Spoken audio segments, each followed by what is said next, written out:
Hey, welcome. Today we're going to talk about the Roman Republic, and we're going to focus on the Roman army and the Roman military. So the Roman army was a big part of Rome's success and why it became one of the greatest empires in the history of the world. Rome started off as a small city, but expanded due to a strong army.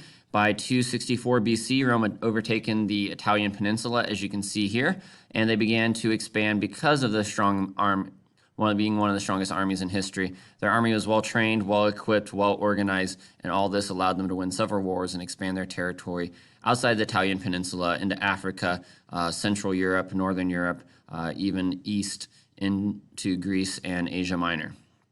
So early on, Rome had a citizen army, not a professional army. So these soldiers weren't paid. It was an obligation and a privilege of the wealthy. The poorest were denied military service in this situation.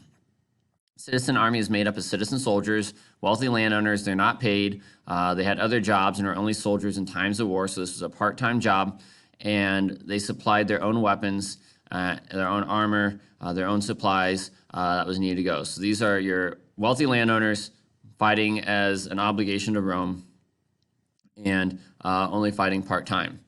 Now they're going to switch to the professional army, largely because of the amount of land they have. So after defeating Carthage during the Punic Wars, they controlled this yellow area in northern Africa, which is Carthage, parts of Spain. Eventually, they're going to take over Greece, parts of Asia Minor, which would be more modern-day Turkey. And this is too much land for them to maintain using a part-time citizen army. So instead, they're going to move to a professional army. So they did not have enough soldiers to control the new territory and fight off new threats using a citizen army, so they're going to switch to a professional army, and this is full-time professional soldiers who are paid and supplied with their own weapons and supplies, and they are going to begin to accept the poor and unemployed masses in the army, including non-citizens who are going to join as auxiliary troops. Rome's army is organized into many different groups. The most famous part of this would be the legions. So 5,000 soldiers makes up a Roman legion, and each legion is divided into smaller groups, and eventually you have groups of 100 men called a century. And in each century you have 80 legion soldiers, and then you have 20 of what they call the auxiliary soldiers. So legion soldiers were Roman citizens. They fought for 20 years, although some of them stayed for 30 or 40 years. And at the end of the 20 years, they could be rewarded with land in newly conquered territory, or a sum of money, or both, due to their service. And this is a great incentive for them to continue to fight and stay for the 20 years and join the military. So this would be the retirement package. They also had the Roman auxiliaries. These are non-Roman citizens, and they're called the auxiliary soldiers. Auxiliary soldiers had to join for 25 years, and then afterwards they could be awarded citizenship for Rome, which was a big deal because without citizenship you didn't have a whole lot of rights in the Roman Empire. And each century had 20 auxiliary soldiers, so 80 legion soldiers, 20 auxiliary soldiers. So you have the legion soldiers who are Roman citizens, you have the auxiliary soldiers who are non-citizens working for citizens. In the professional army, soldiers were given their weapons and supplies by the government, and everyone basically received the same weapon, although there were different types of soldiers. It's basically the same. Soldiers are paid a salary, so they're provided with their weapons, they're provided with supplies, and they're paid a salary. So this is a major change from the citizen army, and it allows the poor and non-citizens to join. They had armor made of strips of iron, and they had iron helmets as well as helmets made out of other types of metal. They carried shields with them for protection. They'd have these things called tall shields, which would go kind of from their shoulder all the way down to past their knee, and that would give them extra protection as opposed to the round shields that you saw sometimes with the Spartans fighting in Greece. They also carried a lot of weapons with them. So in a picture you can kind of see some of these weapons. You have a sword he's holding in his right arm. In his left arm he's holding onto a spear. They may also have a dagger or a javelin and even bows and arrows to use as part of their weapons. In addition to weapons, they had a lot of supplies they had to carry with them. So this equipment includes backpack, rations, which would be their food, and other things they need for a daily basis, and then other tools as needed, including a shovel for digging, entrenchments, and other things, and an axe. So a shovel's main purpose is for digging entrenchments. You can see a entrenchment shovel there, and then you had axes which help construct bridges and walls and forts out of lumber. And Romans became very good at making trenches very quickly for their enemy, building walls very quickly, building bridges. So they were not only great soldiers, but they were great at building and constructing, and they had some engineers along with them in many cases to help them do this. And here you can see them actually digging the entrenchment.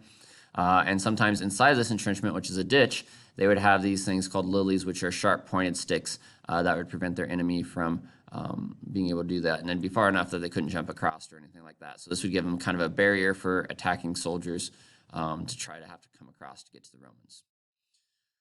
So with the walls and entrenchments, they would a lot of times dig these around the enemy soldiers, forcing them to surrender or starve. They were very well trained in hand-to-hand combat. They trained together using various formations.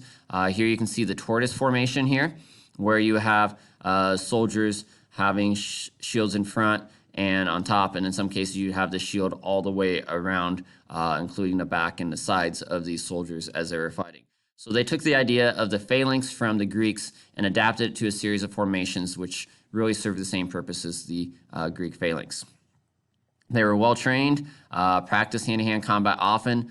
They used sparring sessions against each other to perfect their hand-to-hand combat, and instead of using real swords, a lot of times they would use wooden swords to prevent people from being killed or greatly wounded.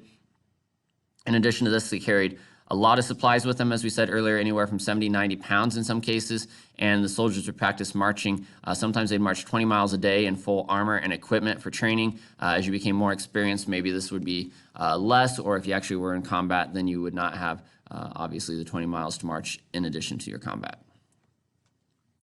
So although the professional army was good for Rome and allowed them to extend their empire and maintain what they took under the citizen army, switching to professional army had a lot of problems for Rome, the two most obvious being the heavy taxes and the civil wars. So with them having to provide all their weapons and supplies and salaries, this was very expensive. As the amount of soldiers in the army grew, this also becomes more expensive, and they could pay for some of that using money and things that they took from conquered territory, but as they conquer less and less territory, the taxes are going to be risen. So the taxes go up, but they become even more expensive near the end when their empire really begins to settle on certain areas and they no longer expand into new territory.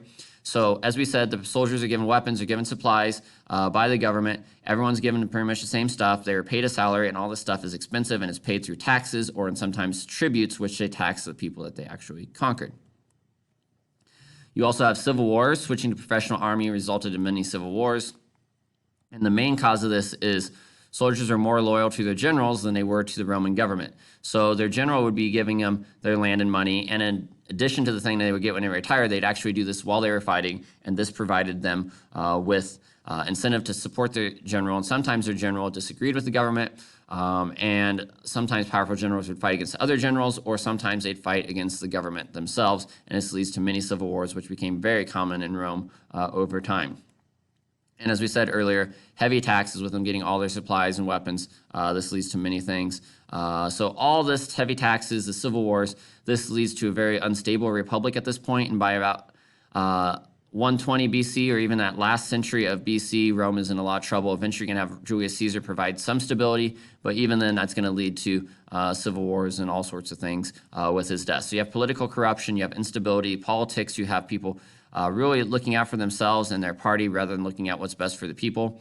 People competing for power and not using it necessarily for what's best for the country. You have class unrest as the poor citizens and slaves are unhappy with things are going. There's a lot of protests and violence. And then you guys are going to learn about the Spartacus slave revolt. So there's many slave revolts, but the most famous of these is the Spartacus slave revolt, which lasted for several years, and he defeated the Roman army in many battles before they finally brought in two powerful generals, Crassus and Pompey, to finally put this down.